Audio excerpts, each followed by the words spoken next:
All right, coming up on this episode of Table Culture, I'm going to be talking about a 2014 game called Star Realms from Robert Doherty and Darwin Castle. It's going to be a great game review because this is a deck builder, and as you may or may not know, I'm quite the fan of them. So check it out.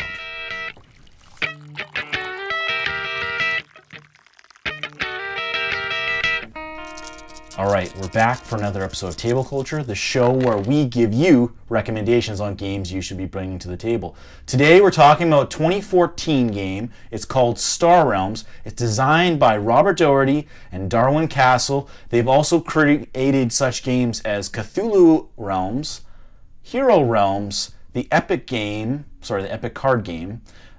They've also created Ascension, and they were a big part of Magic the Gathering way back in the day before they branched off to make their own company. So White Wizard Games is the publisher who produced Star Realms, and Doherty and Castle have also been producing expansions to Star Realms. In recent years, in 2015, they came up with Star Realms Colony Wars, which allows you to add an additional 2 players to the game. And then they've also got Frontiers coming out this year, which is a up to 4-player game. For every edition of Star Realms or Star Realms Colony Wars, what you're going to want to do is add 1 game for every 2 players you want to add to the game. The reason why the game is so tight is because everything is self-contained in this little box, and you don't have to use anything other than cards to keep track of your life points, or what they call in this game authority. Your authority comes in increments of 1s, 5s, 10s, and 20s, which allows you to change out your health or authority as you would have it without having to have a score tracker, which is kind of neat. And additionally, it's got a really simple set of mechanisms. So you have trade, which serves as your money to buy cards, and you have combat, which is your attack points to damage the other player or other ships or other bases. And then you also have authority, which is your hit points. Scale cards. So each player gets 8 of these to start with. And then you also get 2 Vipers to start with. The Scouts are trade. The Vipers are combat. This game is a science fiction game set in a future dystopian world many millennia ahead in the future. And obviously the theme's really fun.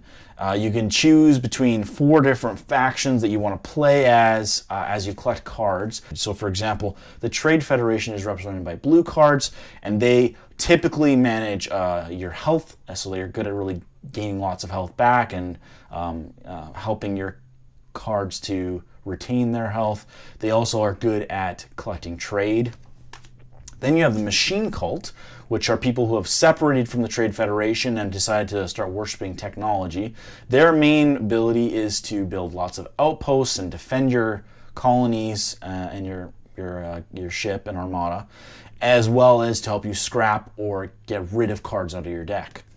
Then you have the Star Empire, represented by the yellow color, and they are responsible primarily for generating draw cards, abilities, and also to get money and discard from your own hand.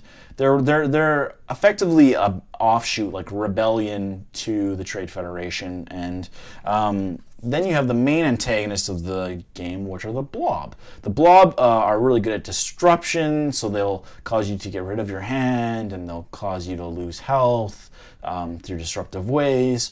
And they're also do a lot of direct combat. So they're the direct antagonist to the Trade Federation, and they're kind of the reason why the Star Empire and the Machine Cult exist in the first place. So this is your trade roll.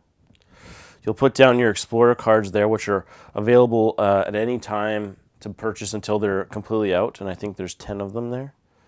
1, 2, 3, 4, 5, 6, 7, 8, 9, 10. I also have a blob hidden in there.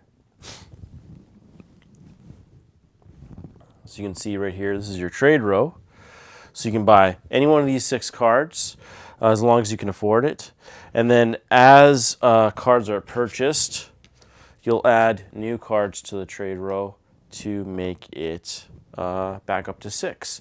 So it doesn't matter whose turn it is, it's always going to be filled to 6, so that as you're making purchase decisions, you may want to buy cards that are less or more, so that you can kind of finagle your way through your total trade that you have available to you on any given turn. So let's talk about ally abilities. So this Imperial Fighter has an ally ability that gives you an additional 2 combat if you have another Star Empire card in your tableau. So say, for example, you had this War World out and you play Imperial Fighter. You would actually get both of these combat bonuses on each card because you have a card that is of the same faction to play with them. And the bases are signified by horizontally showcased cards. So you have your ships, which are vertical, and your bases, which are horizontal. I also want to mention outposts. So you see on this base right here, in the bottom right corner here, it says outpost. So in the case that you have a card played in your row, or your opponent has one, the player cannot be attacked unless this outpost is destroyed by a combat equaling that amount on that turn. Cards can only be defeated if you defeat the total value of the shield in the bottom of their right corner of the card. So that said, Star Realms is a lot of fun. It's really interesting to play, and it creates for a lot of interesting dynamics amongst its player base. But what I personally enjoy about it the most is that while you can change your playstyle every time, the trade row really dictates how the game is played, and whatever shows up in the trade row is going to be how you decide to play your cards.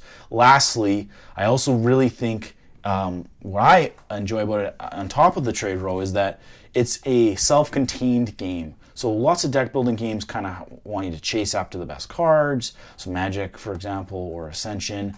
There's lots and lots of expansions that make you want to get better and better and better. Star Realms is always packaged as a single self-contained game. And yes, there have been expansions added over time.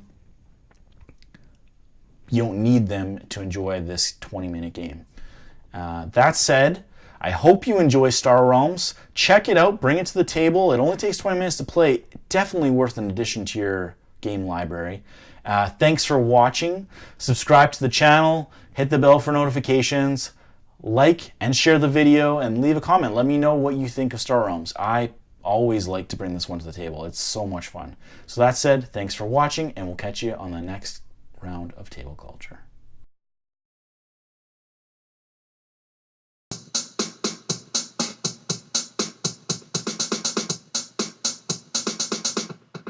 Robert Doherty and Darwin Castle.